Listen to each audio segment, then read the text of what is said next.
नारी क्या है? नारी को सिर्फ लगता है 3 शब्दों में बाँट दिया गया है, जिसमें सहनशील, संवेदनशील और त्याग की मूरत। लेकिन वहीं नारी पर डिपेंड करता है ये पूरा आस-पास का पूरा समाज, जिसके अंदर हम ये सोचते हैं कि वही हमारे लिए सब कुछ करे, हम उसके लिए कुछ करें या ना करें। लेकिन अब ज़माना बहुत बदल चुका है, वो सेल्फ डिपेंडेंट बन गई हैं, अपने ओपिनियन रखती हैं, अपनी सारी बातें शेयर करती है, सब कुछ करती है जो उसका मन करता है। लेकिन वहीं पर कुछ किस्से ऐसे भी सामने आ रहे हैं, आज की इस जर्नी में कि औरतों को दहेज के लिए प्रताड़ित किया जा रहा है। क्यों? ऐसी क्या मजबूरी है जो कि आज समाज इतना शिक्षित होने के बाद भी इन छोटी-छोटी बातों पर टिका हुआ है? 2024 में 25,700 ऐसे किस्से आए हैं और उनमें से 7,700 किस्से ऐसे हैं जिनमें औरतों को परेशान किया जाता है, प्रताड़ित किया जाता है और जो आत्महत्या तक के हालात पैदा करती है, और वो भी सिर्फ दहेज के लिए। जो औरत आपके घर को सँभालती है, आपकी सारी ज़िम्मेदारियों को सँभालती है, जो कि आपका खुद का बेटा नहीं सँभाल सकता, आपकी हर कंडीशन में आपको सपोर्ट करती है, हर एक चीज़ आपकी वो मानती है, उसके बावजूद भी अगर आप उनके साथ इस तरीके का दुर्व्यवहार करते हो, तो ये कहाँ की इंसानियत है? करता कौन है? एक औरत।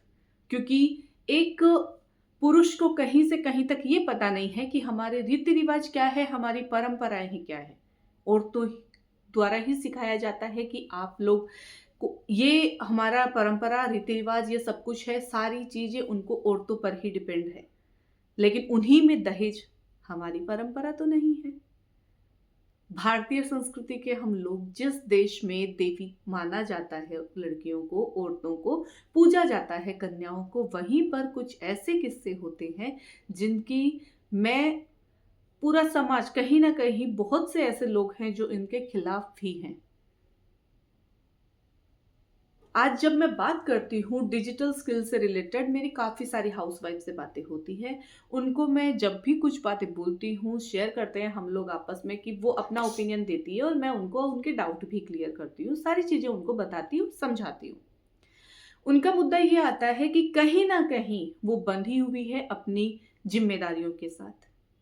इन ज़िम्मेदारियों को छोड़कर हमें उन पल को जीने की ज़रूरत है, जिनमें हम कुछ अपना टाइम एडजस्ट कर सकते हैं।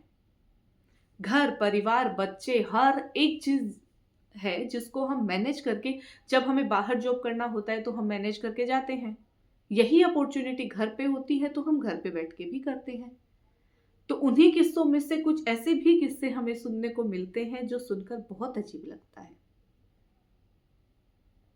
कि मैम दहेज का इश्यू है, तो मुझे अपने लिए सेल्फ डिपेंडेंट बनना है कि मैं कुछ करके आगे निकल सकूँ, इन सब इश्यूज़ से पीछा छुड़ा सकूँ। मैम मेरे 3 बेटियाँ हैं, इसलिए मुझे सेल्फ डिपेंडेंट बनना है। मुझे भी अपनी लाइफ़ में ग्रोथ करनी है ताकि अपनी बेटियों को मैं कुछ अच्छा सिखा सकूँ और उनकी परवरिश अच्छे से कर सकूँ। पर सपोर्ट नहीं करती फैमिली। पूरा पॉइंट यहीं रुक जाता है। पता नहीं क्यों हम इतना हर चीज़ में खो जाते हैं कि सारी चीज़ें इसी चीज़ पर डिपेंड होके रह जाती है कि कर पाऊँगी कि नहीं, या फिर मेरी फैमिली अलाउ करेगी कि नहीं। आधी से ज़्यादा हाउसवाइफ यहीं पर रह गई। मेरा तो सिर्फ़ टारगेट यही है कि ज़्यादा से ज़्यादा हाउसवाइफ को इंडिपेंडेंट बनाऊँ, जो घर से बाहर नहीं जा सकती, वो घर के अंदर रह के अपनी स्किल्स को सीख कर, वर्क फ्रॉम होम की अपॉर्च्युनिटी को ग्रैब करके, अपने आप में इम्प्रूवमेंट करके, अपनी लाइफ़ में ग्रोथ कर सके। डिपेंड आप पर है कि आप कैसे मैनेज करते हैं। क्योंकि जब चाहत होती है तो रास्ते अपने आप मिल जाते हैं। अपने अंदर उस चाहत को जगाइए। यही सब नहीं है। हमें हमारी लाइफ सिर्फ़ एक बार मिलती है, जिसको हम सबके लिए जीने के साथ-साथ खुद के लिए भी कुछ टाइम निकालें। खुद के लिए भी जीना सीखें। शर्म आती है मुझे ये कहते हुए कि आज हर एक औरत जब ये बोलती है कि मुझे अपने पति से पैसे लेने हैं। हम कहाँ जी रहे हैं? शिक्षित परिवार से बिलॉन्ग करते हैं। हर बार चलो एक बार माँगा, 2 बार माँगा ठीक है, लेकिन कहीं कभी ना कभी हमें ये तो सोचना होगा कि आज हम हमारी मर्ज़ी से यहाँ पर खर्चा करना चाहते हैं, हम अपना स्टेप यहाँ पर उठाना चाहते हैं और अपनी मर्ज़ी से उठाना है। कर सकते हैं, कभी खुद के बारे में सोच सकते हैं, नहीं सोच सकते तो फिर क्या फ़ायदा? दोबारा ये लाइफ़ नहीं मिलेगी, एक बार मिली है, खुद के लिए थोड़ा जी लीजिए, कुछ ऐसे काम कर लीजिए जिनकी वजह से किसी और को नहीं, आपको प्राउड फ़ील हो।